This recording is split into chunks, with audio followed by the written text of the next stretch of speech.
Agora sim. Agora sim. Tem que trocar de blusa, né? Sai do ProEnem, Pro Medicina.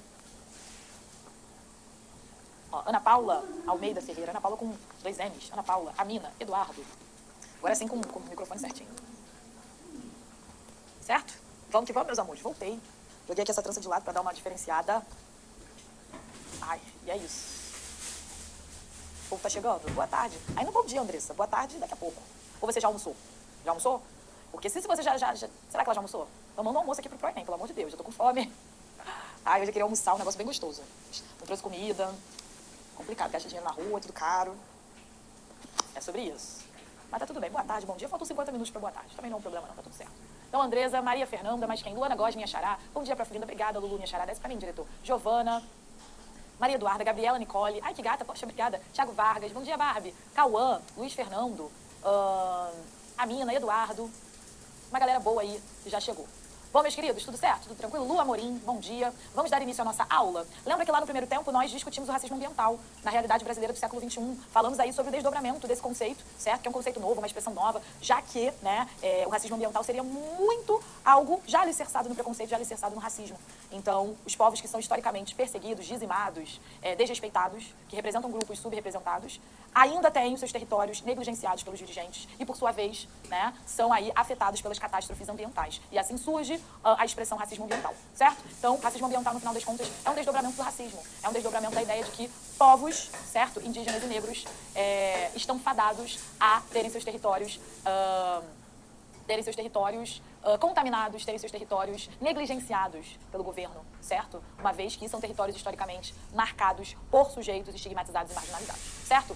Me ocupei no primeiro tempo em trazer esse conceito da melhor maneira para vocês, porque é um conceito, é uma expressão nova. Então, cabe aí, né, ocupar o meu tempo de aula, né, utilizar esse tempo para que você também esteja dentro da discussão. Não vale a pena lançar o parágrafo, falar do repertório se você não entende o conceito. Então, é importante entender que o racismo ambiental é uma vertente do racismo que já existe, mas agregado à negligência de territórios historicamente ocupados por povos marginalizados, como é o caso dos indígenas e dos negros. Certo? Tudo bem? Bom, propus lá na nossa primeira aula, no nosso primeiro encontro, um parágrafo de redação.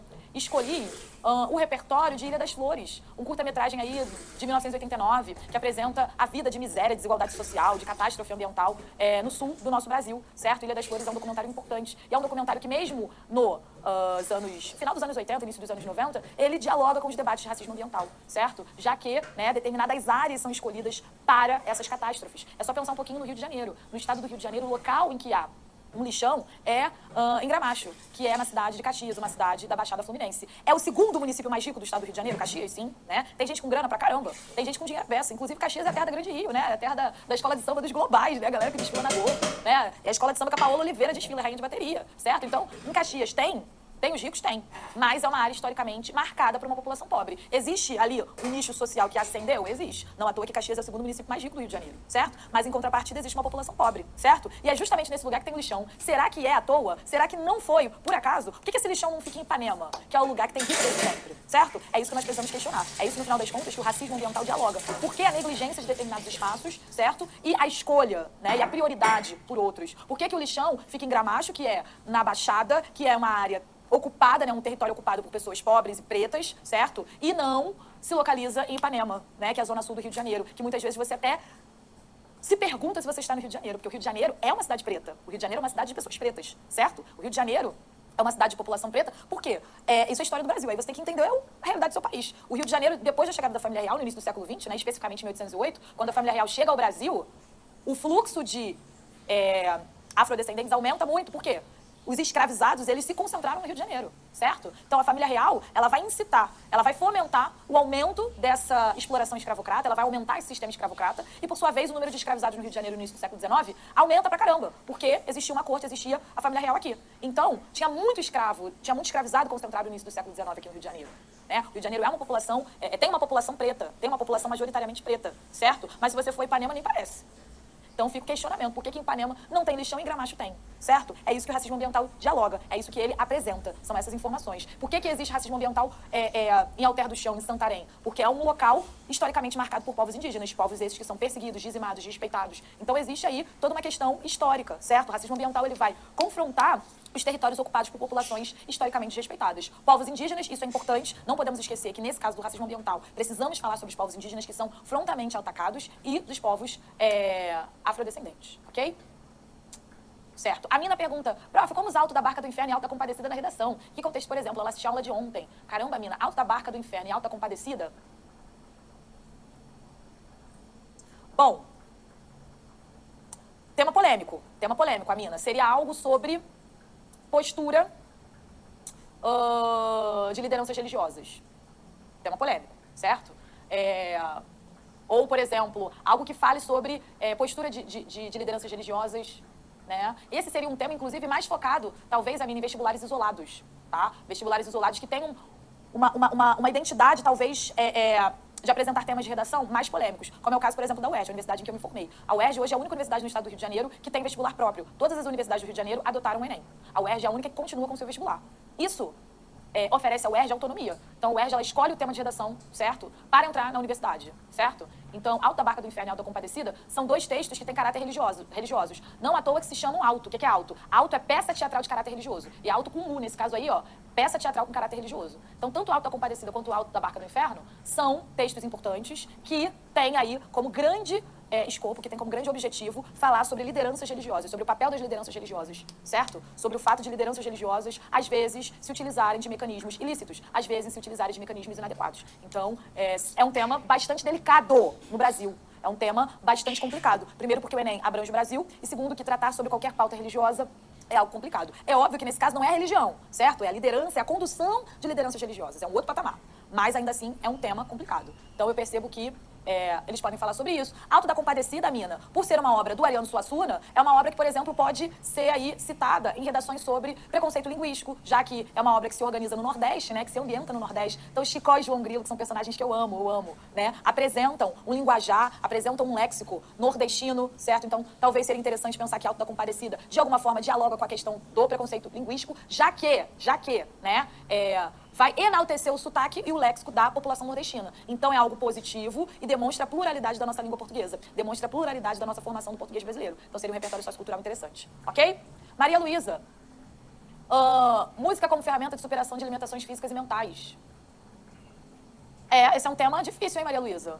Música como superação de limitações físicas e mentais. Ainda tem, assim, uma cereja do bolo, suas limitações físicas e mentais.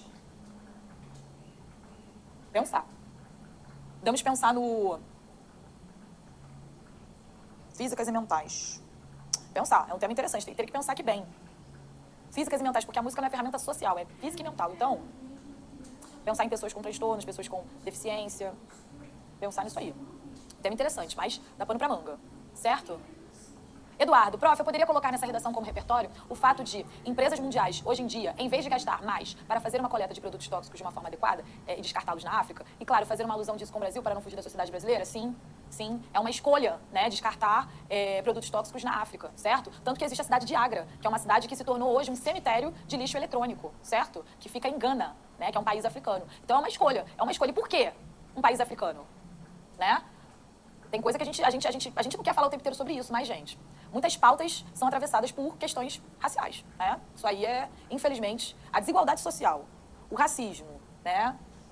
O machismo, homofobia, são traços terríveis, a transfobia, enfim, são traços terríveis da nossa sociedade. Bom, tem mais dúvida, diretor? Alisson Vinícius, nosso aluno. Bom dia, Lu. Quais são os fatores que deixam a minha argumentação previsível? Depende, Alisson, depende do tema, tá? Talvez o fato de você não colocar o melhor repertório, deixa a sua argumentação previsível, tá? Eu, particularmente, acho que a argumentação previsível, a partir do momento que você cumpra aquilo que você apresentou na introdução, não é um grande problema. O Enem não deseja que você tire o argumento da cartola, uma ideia inédita, não é isso que o Enem deseja. O Enem deseja que você crie argumentos sólidos, pertinentes e bem apresentados, bem sólidos no seu texto, certo? Essa é a ideia, ok? Joga aí pra mim, por favor. Tem uma dúvida aqui, Camila. Chicó e João Grilo retratam exatamente a língua do Nordeste. Eu escuto as pessoas ao meu redor falarem assim desde criança. É isso, Camila. É essa magia do Nordeste, né? E eu, particularmente, gente, eu amo tanto Ariano Suassuna. Nossa, ele é tão importante. Ele é muito importante. E, infelizmente, ele é subaproveitado na escola, né? Ele é um cara que... Poxa, ele é muito importante. Inclusive, ele tem vídeos importantes. Depois vocês deem uma olhada no YouTube, o Ariano Suassuna falando que ele nunca foi à Disney. E como que isso é engraçado, porque ele era classe média e ele nunca tinha ido à Disney. Depois dá uma olhada. Ariano Suassuna tem histórias muito importantes. A história que o pai dele era prefeito de uma cidade, e aí ele acompanhou a inauguração de um hospital. Pode dar uma olhada aí que ele tem repertório sociocultural à beça, certo? Ó, Larissa, prof, quando a correção é feita, é necessário reescrever e enviar? Se você desejar, é possível. Só atente-se, Larissa, que você tem os créditos. Cada plano tem seus créditos, tá? Mas é importante você decodificar os erros da sua redação e você entender o que você está errando para você não repetir. É quase que um exercício de matemática. Recebi a minha correção, viu que eu errei, vou anotar, vou entender, decodificar esses erros para não repeti-los. É importante sim. Certo? Anne, amo os vídeos dele, os vídeos do Ariano, né? Ariano Suassuna, né? Aquele que diz... Chicó responde, né? Não sei, só sei que foi assim. Né? Isso aí é ótimo. Não sei, só sei que foi assim. Inclusive, quero comprar uma camisa com esses escritos. Ou então botar lá na placa lá da minha casa. Eu queria botar lá na minha parede só referências literárias. O que vocês acham? Depois fazer uma enquete no Instagram. Botar lá minhas referências. Certo? Bom, já falei muito. Vamos de redação. Vamos de redação. Vamos lá. Bom, em Planeta Favela, livro é considerado por muitos como apocalíptico, Mike Davis escreve, com base em dados da ONU, que as favelas estão recebendo 25 milhões de novos habitantes por ano. Caramba, 25 milhões é muita coisa. Em 2008, pela primeira vez na história do planeta, a população urbana ultrapassou a rural. Como sabemos, no Brasil, esse segundo dado há muito se tornou uma realidade. Há muito tempo, né? Faltou o tempo aí na escrita e... faltou a vírgula aqui, ó. Como sabemos, vírgula, no Brasil, vírgula, esse segundo dado, faltou vírgula. Na virada do milênio, o IBGE registrava que 81,2% da população... 81,2% da população morava já em cidades. Essas vírgulas aqui em já são desnecessárias, porque já é um advérbio, né, de tempo. Advérbio de tempo de pequeno corpo, a vírgula é facultativa. Mas é só uma palavrinha, inclusive de 2 letras. Pra que eu vou botar uma vírgula antes e uma depois? Tá? Deixa isso pra lá, não coloca. Registrava que 81,2% da população morava já em cidades. Enquanto, em 1940, menos de 1/3 dos brasileiros viviam em zonas urbanas. Éramos 12.880, 790 mil cidadinos. Contra 28.288, 531 pessoas na área rural. 6 décadas mais tarde, em 2000, esses números haviam sido radicalmente alterados. Então, assim, muitos números. É uma introdução com muitos números. Seria interessante botar tanto número assim? Acho que não, porque fica bastante expositivo, né? Parece muito mais um texto do IBGE que propriamente uma redação argumentativa. Acho que foge um pouco do caráter argumentativo. Bom, também sabemos que esse êxodo continua crescendo e que a maioria desses migrantes serão novas vítimas do apartheid social urbano. Gente, introdução ruim. Introdução ruim. Não fala sobre racismo ambiental, não cita o tema de redação. O início é interessante, sobe só um pouquinho, meu diretor, o início é até interessante. Ele fala sobre favela, né? O livro Planeta Favela, faltam mais aspas aqui interessantes para marcar que é o nome de uma obra, tá? Então, esse repertório sociocultural é interessante porque favela, historicamente, a favela é uma criação da população preta, certo? Olha o Lameirão aí, tá assistindo a aula do Lameirão? Favela. O que é a favela? Favela. Primeira favela do Brasil nasce no Rio de Janeiro. É a favela da Providência, o Morro da Providência. Onde se localiza? Centro do Rio de Janeiro, área central. Por qual motivo? Os negros que haviam sido, né, alforriados, não tinham emprego, não tinham onde morar. Eles subiram o morro e construíram suas casas lá. Por que no centro? Porque é no centro em que se localiza emprego, ainda mais no início do século XX, ainda mais no final do século XIX, certo? Então, por que a primeira favela do Rio de Janeiro fica no centro? Porque é uma questão histórica. O centro do Rio de Janeiro, historicamente, é o local onde tem emprego, onde circula dinheiro. Então, os negros que foram alforriados e não foram afetados por nenhuma política pública de emprego, moradia e saúde, tiveram que subir o morro e construir as suas favelas. No final das contas, favela no Brasil, desde sempre, tem na sua herança histórica população preta. Isso puxa racismo ambiental pra caramba. Por quê? Na favela, majoritariamente, moram pessoas pretas e pardas. Esse repertório tem sentido pra caramba. É um repertório que você olha e você fala, cara, esse candidato tem repertório, esse candidato tá por dentro. Mas a introdução não diz nada com nada. Depois desse repertório maravilhoso, ele joga um bando de dado, 12 milhões de não sei de quantos, 1940, 81%, não sei quantos por cento, e no final não tem tese. Ele não apresenta o que é o racismo ambiental, ele não diz que isso é danoso, que isso é problemático, que isso interfere, né, nas catástrofes ambientais, que isso incita, né, negligências dos dirigentes. Ele não fala nada sobre isso. Então, uma introdução sem caminho, não tem caminho, ok? Vamos lá. Então, introdução problemática. Diante desse cenário, tal fato não se constrói por mero acaso. O modelo de desenvolvimento hegemônico no mundo atual cada vez mais trata a maioria da humanidade como objetos. Uns a serem usados a serviço do lucro, outros considerados supérfluos. Inclusive, uma palavra que pouca gente sabe, né, da maneira devida, né? Óbvio, não sendo reflexo de preconceito linguístico, mas muitos acham que é supérfluo. Não, é supérfluo, ok? A serem sumariamente descartados. Ou somem das estatísticas a partir das causas naturais decorrentes da desnutrição ou de doenças causadas pela miséria absoluta. Ou são expulsos de seus lares para que megas projetos estabeleçam, ocupando e arrasando o território para implantar empregos, progresso, desenvolvimento sustentável e cidadania. Como apregoam, aliás, os belos sites de conglomerados nacionais e internacionais responsáveis por essa situação.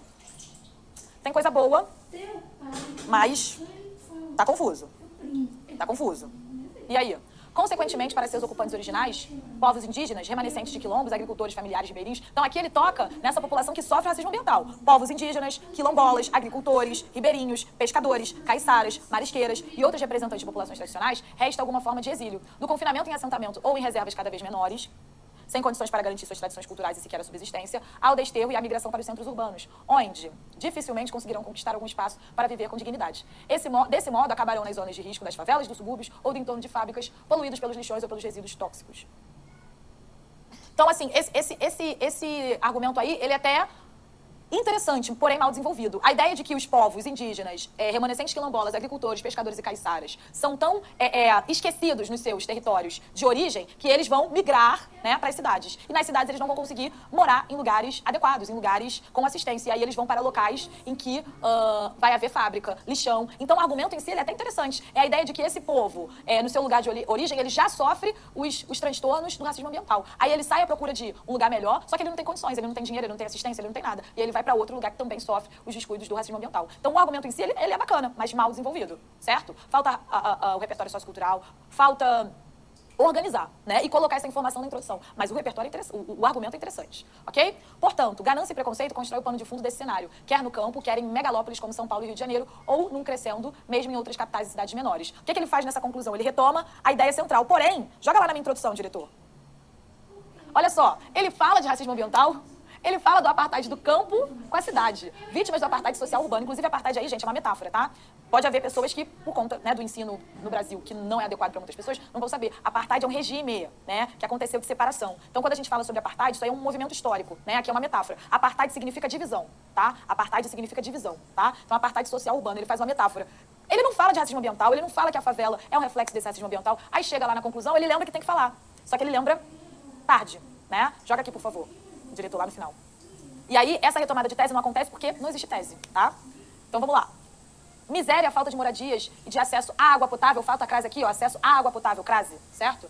E saneamento básico, a tratamento condigno de saúde, no caso aí, o tratamento. Ah, não, acesso então tá certo. Acesso a tratamento condigno de saúde, a empregos, a uma educação de qualidade e a outros quesitos que deveriam compor cidadania, complementam os adereços do palco. Desse modo, o governo federal, proposta, o governo federal agente deve formalizar campanhas contra a exploração, então campanhas contra a exploração, ação, e a contaminação das mesmas, nota que mesmas não é o melhor elemento anafórico, para que as áreas em que vivenciam grupos minoritários, então para que finalidade, não sejam atingidas por catástrofes como enchentes.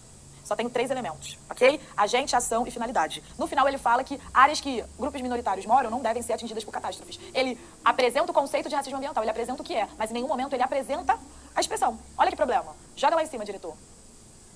Joga lá em cima. Ó, joga tudo lá em cima, por favor. O tema é o racismo ambiental na realidade brasileira do século XXI. Em nenhum momento o candidato fala a expressão racismo ambiental. Gente, se esse é o tema, em nenhum momento você se reporta ao tema, essa redação tem algum problema, ok? Prof, essa é uma redação com nota baixa? É. A norma culta é ruim, é horrível? Não. Tem alguns problemas de vírgula, alguns problemas de crase, tá? Mas assim, é uma norma culta terrível? Não. Mas é um texto com muitos problemas de coerência, de organização de fatos e argumentos, certo? Nessa redação, meu diretor, joga no quadro. Olha o que tem do quadro. O material do Pró-Medicina. Se você quiser tirar print antes de eu apagar, não tem problema não. Mas eu vou apagar.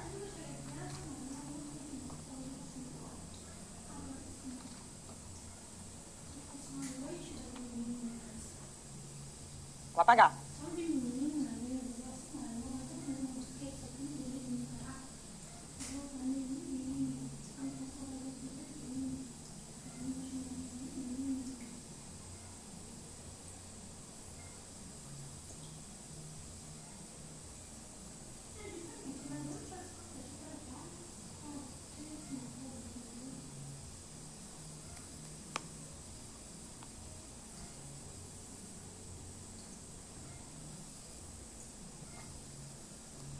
Vamos lá.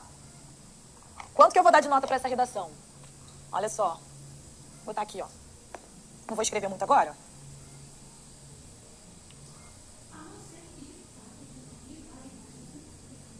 Joga lá, diretor, por favor. C1. Não tem muitos problemas, desce pra mim. Não tem grandes problemas. Vou dar 160, um outro problema de crase e vírgula. Lembra que a C2 é tema, tipo e repertório. Tema, tipo e repertório, 160. Problema, C3. O que é C3, prof? Lembra comigo? C3, olha só. É a seleção e organização de argumentos. Ou seja, é a coerência.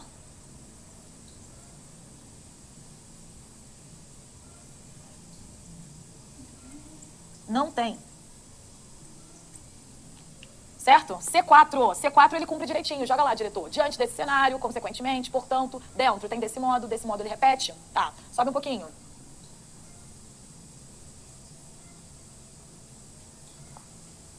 R$160. E na C5 nós contamos 3. 3 vezes 4, 120. Meu diretor, 160 vezes 3, 480. Acho que eu já fiz essa conta de cabeça. 600, né? 680, nota final.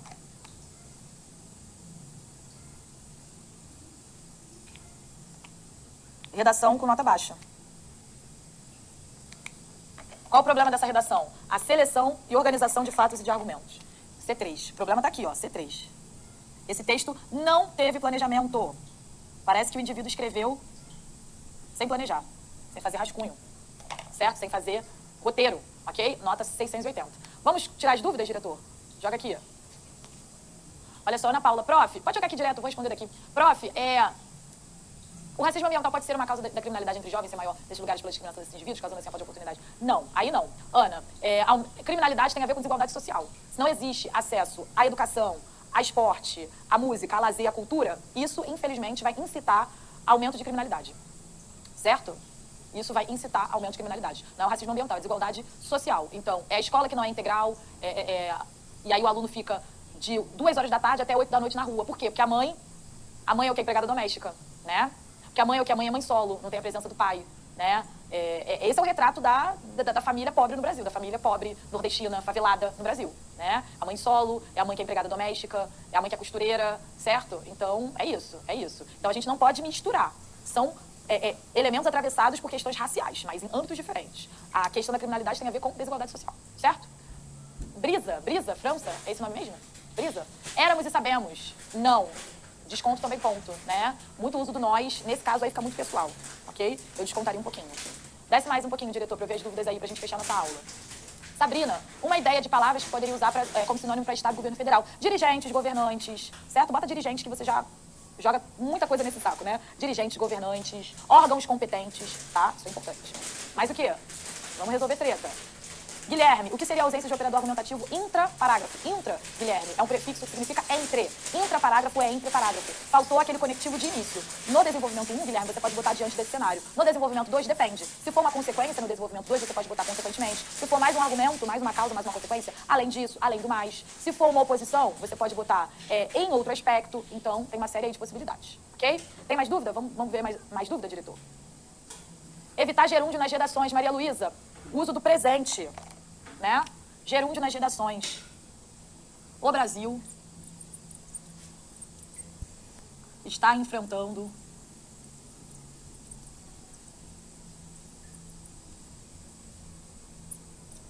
crises econômicas.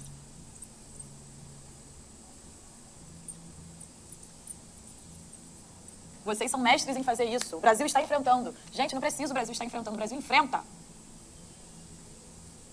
O que você vai usar em vez de gerúndio? Você vai usar presente do indicativo. Acabou. Ok? Desce pra mim, diretor, por favor.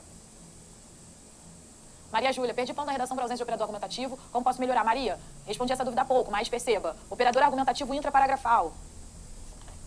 Vou botar aqui, ó, gerúndio.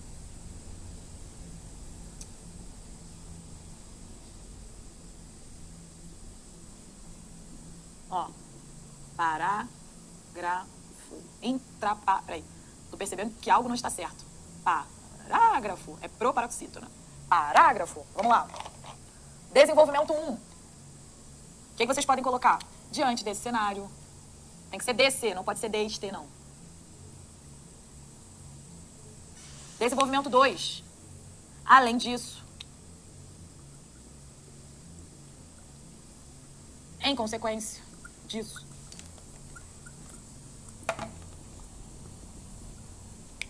Certo? Intra, prefixo, significa entre. Ou seja, é entre o D1 e o D2, é entre a introdução e o D1. Conclusão. Esqueci aqui da conclusão. O que vocês vão colocar na conclusão? Portanto.